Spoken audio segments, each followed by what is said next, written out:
Voltamos então aqui com o nosso Espaço Heráclito, cujo tema hoje é o Holocausto como princípio de eficiência administrativa.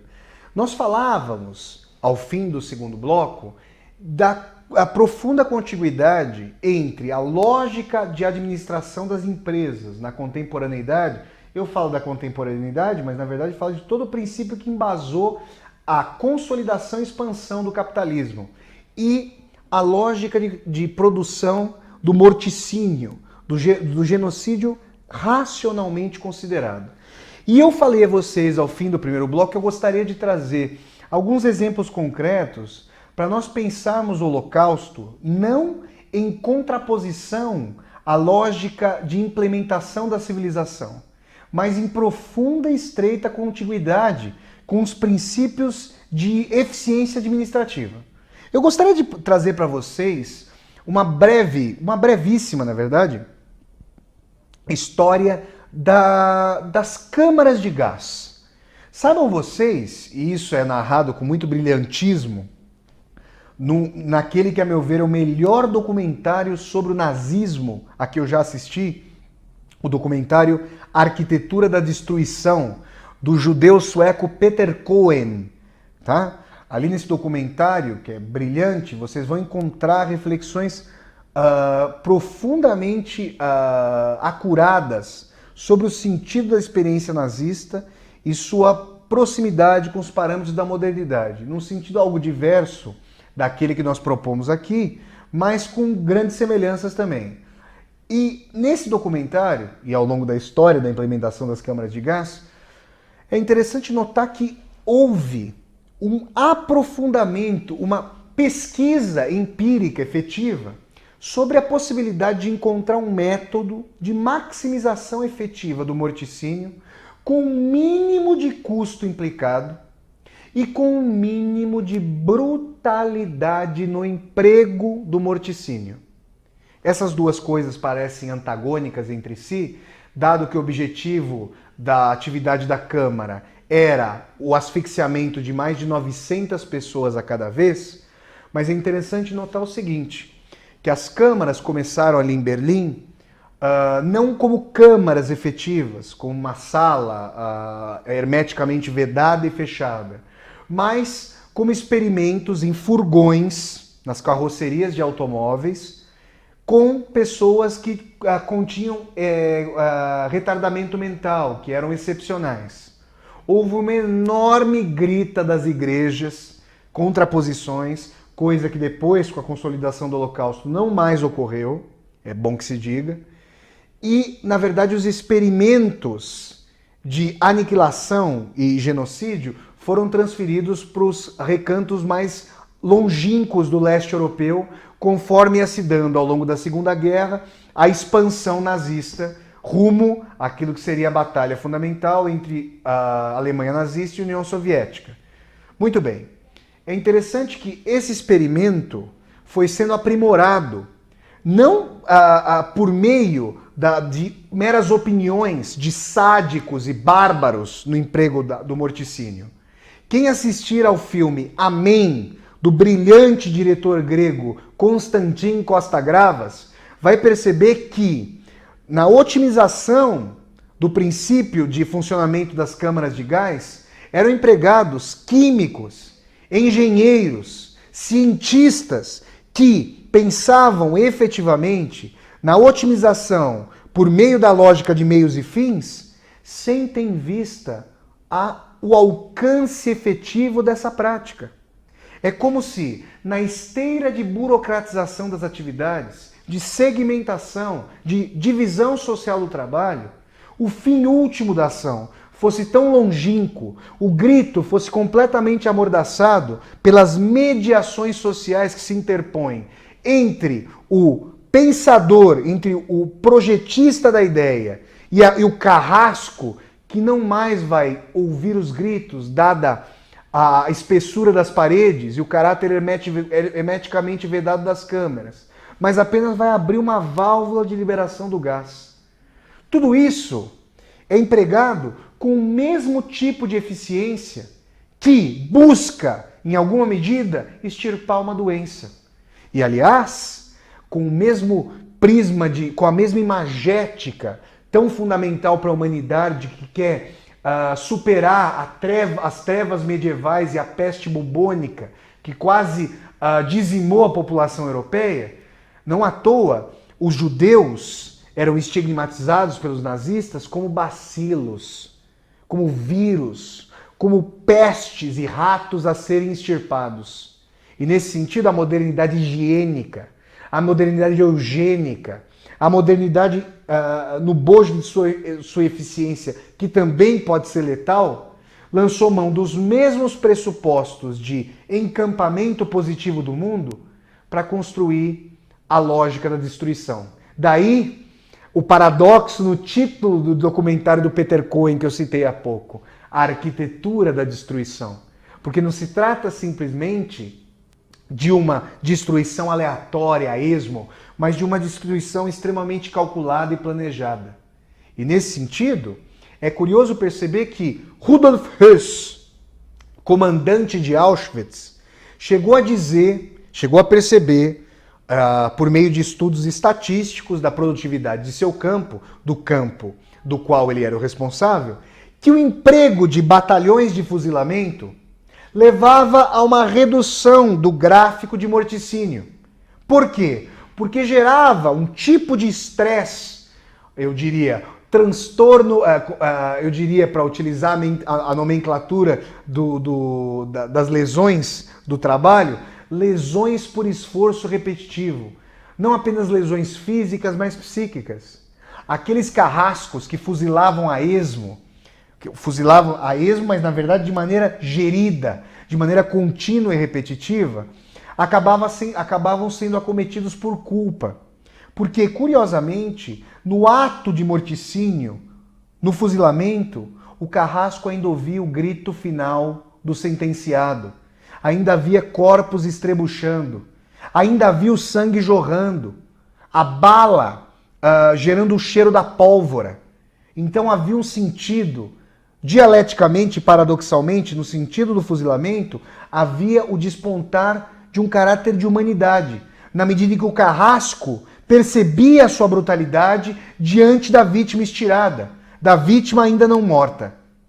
Nesse sentido, qual foi o tipo de investigação das autoridades administradoras dos campos para evitar a queda na eficiência do morticínio? A substituição do carrasco como humano, do carrasco que incorpora uma série de tarefas, pela câmara de gás impessoal. O carrasco, então, se tornando uma impossibilidade físico-química dos pulmões, sendo invadidos pelo gás letal.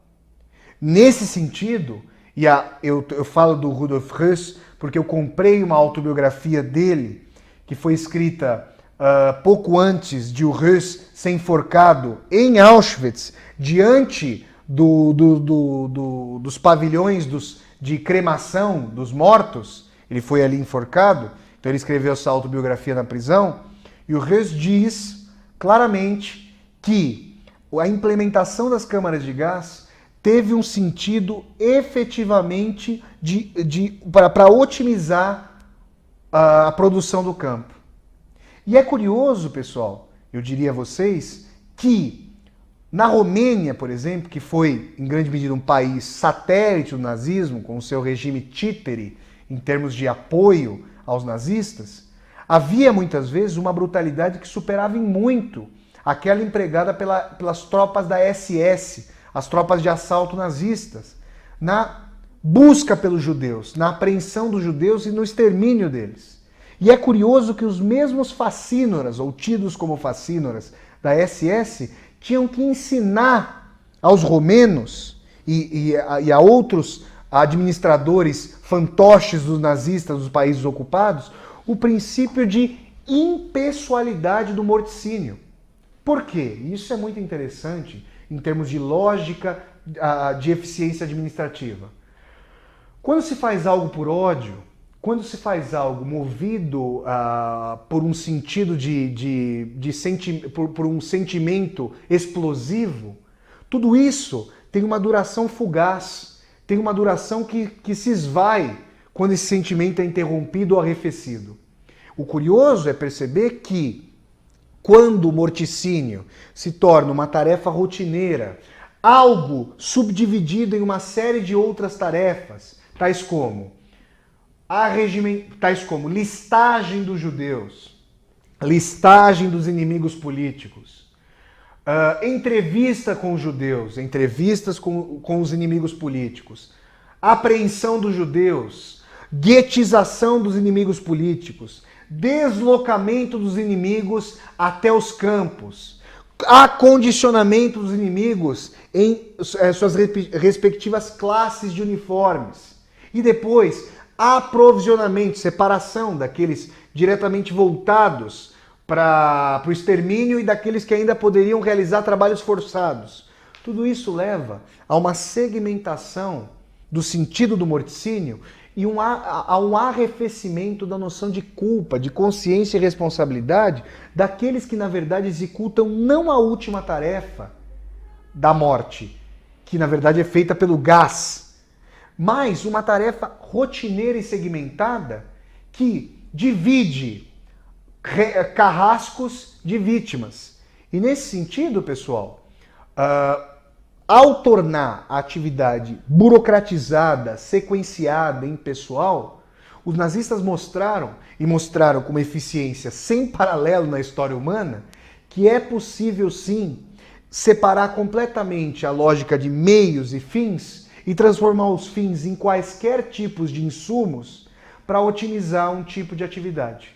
Nesse sentido, os nazistas que pediam aos romenos profissionalismo na execução do morticínio, ou seja, pediam menos sadismo, eram na verdade não menos sádicos, mas mais científicos, mais profissionais, mais voltados a um tipo de eficiência que devia superar, e certamente superou, os apedrejamentos eventuais, os pogroms, por exemplo, aquele pogrom feito na Noite dos Cristais, a Kristallnacht, em 1938, quando o regime nazista liberou os pogroms aos judeus em Berlim, nas diversas capitais da Alemanha.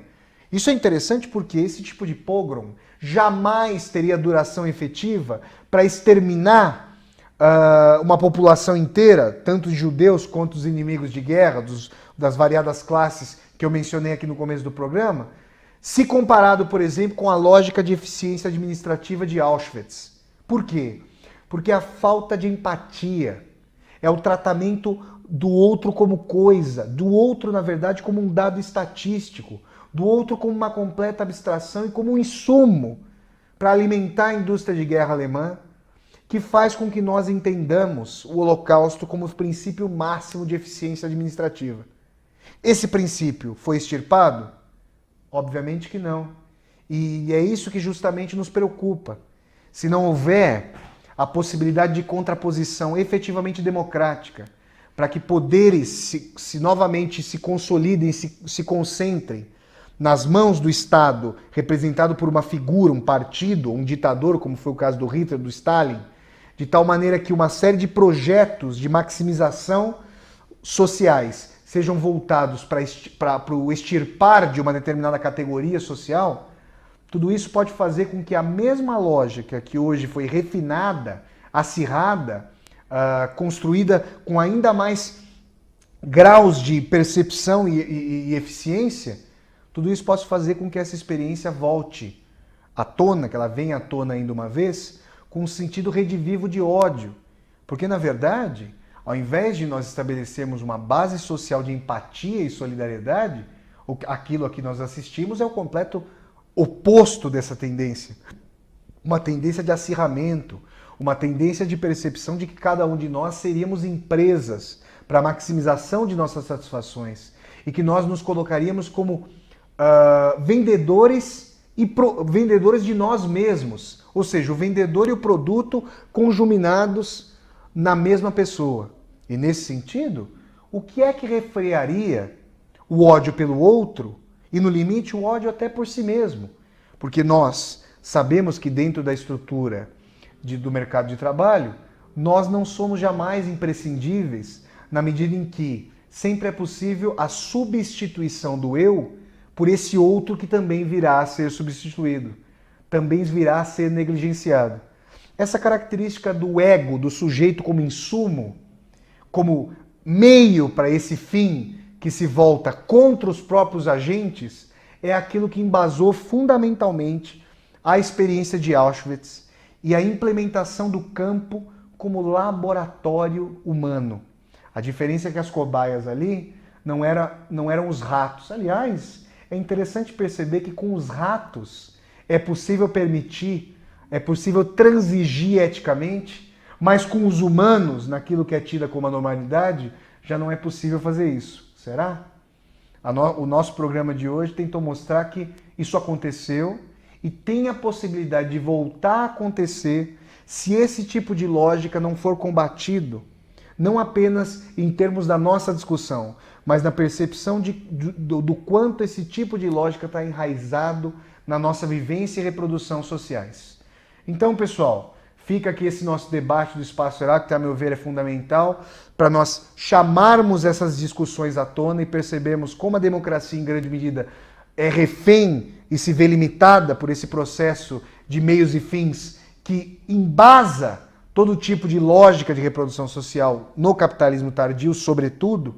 Então nós poderemos desdobrar essa nossa discussão em outros programas. Mas hoje ficamos por aqui com o nosso Espaço Heráclito e voltaremos na próxima segunda-feira com mais discussões. Um grande abraço a todos vocês. Tchau, tchau.